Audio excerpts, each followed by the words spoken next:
Damn it, we took the ladder. I could go up in that stand. Nah, let's get the ladder.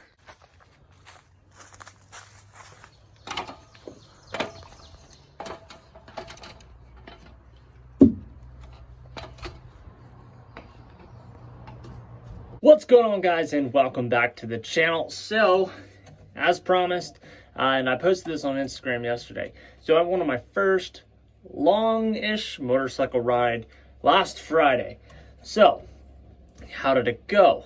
Truthfully, it was a freaking blast. For somebody that just started riding motorcycle like a month and a half ago, I was riding a little bit, 100% honest, riding a little bit without my learner's permit because of COVID-19 and everything like that.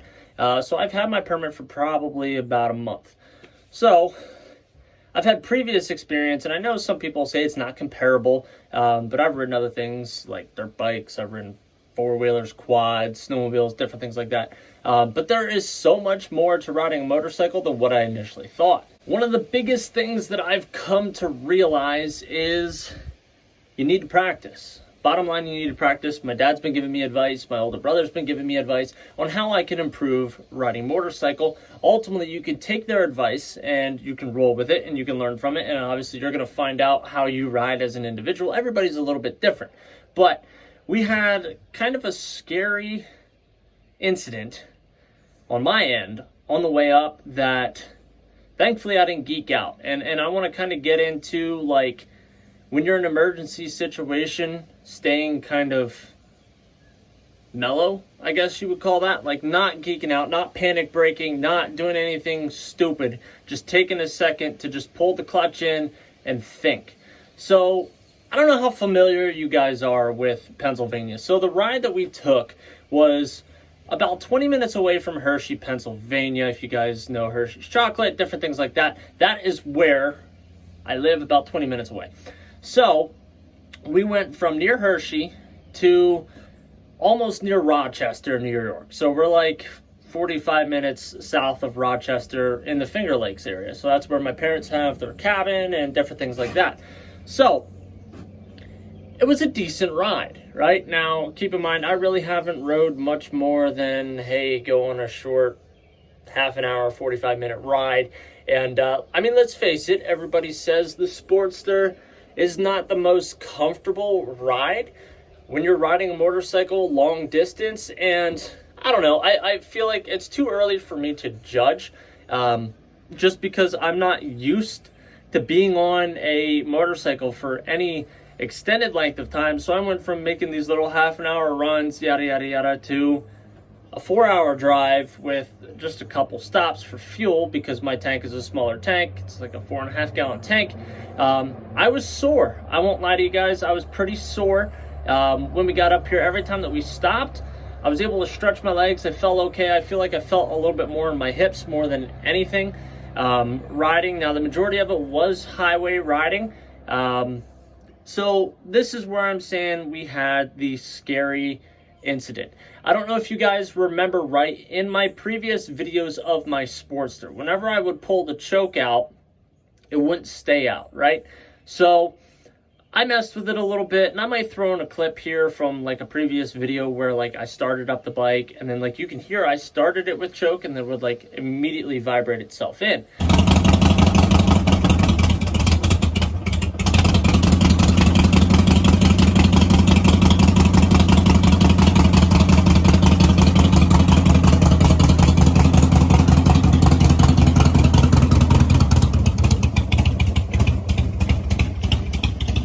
So, I'll throw in a clip of this after, but I thought I fixed the issue.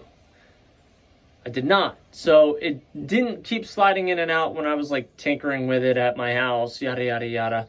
But as we got to riding, you're obviously on the highway, there's bumps, different things like that. I might have tweaked it a little bit out of adjustment.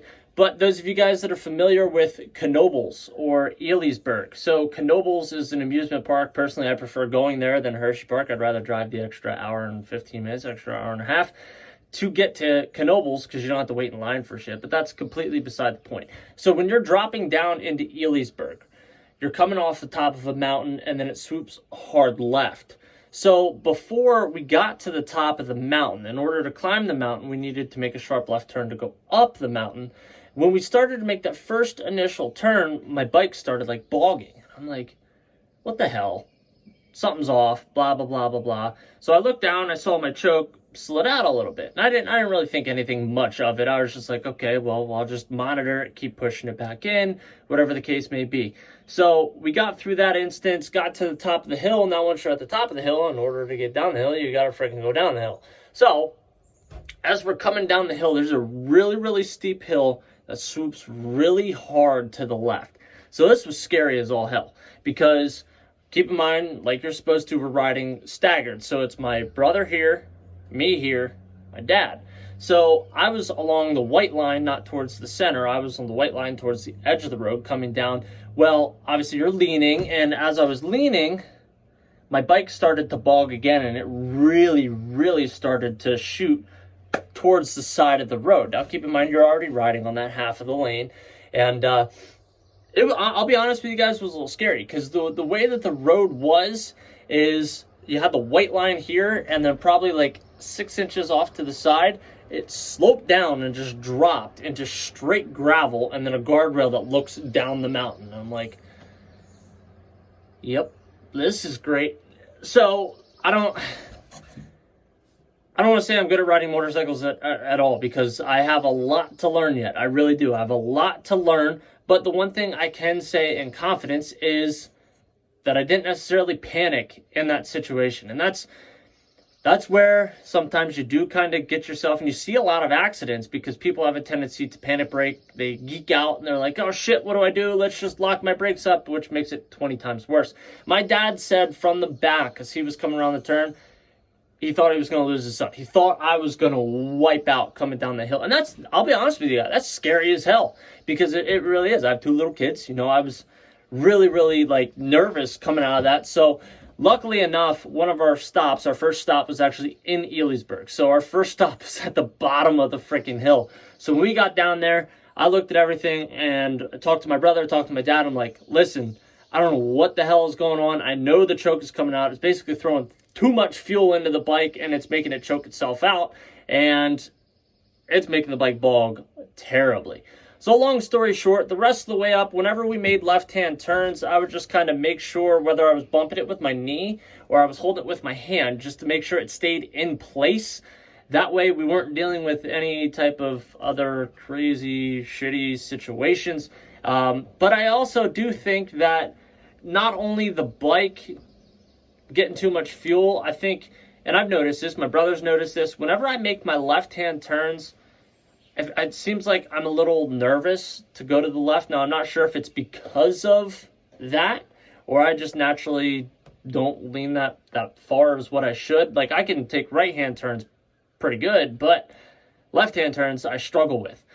So if anybody has advice, like I said, I'm new to riding motorcycles. So like I'm open to any advice from you guys, those of you guys that have been riding for a while. I don't want to say speed was a factor coming around this turn. It was just a matter of, as we were in the turn, the bike just started jumping. I tried to explain it to my wife, and I was like, imagine the Jeep stalling and it just going like that. That's basically what it was doing as I was coming around a turn. Now the turn's like a 55-mile-an-hour turn. I wouldn't say we were doing 55, but we were relatively close to doing 55 coming around the turn.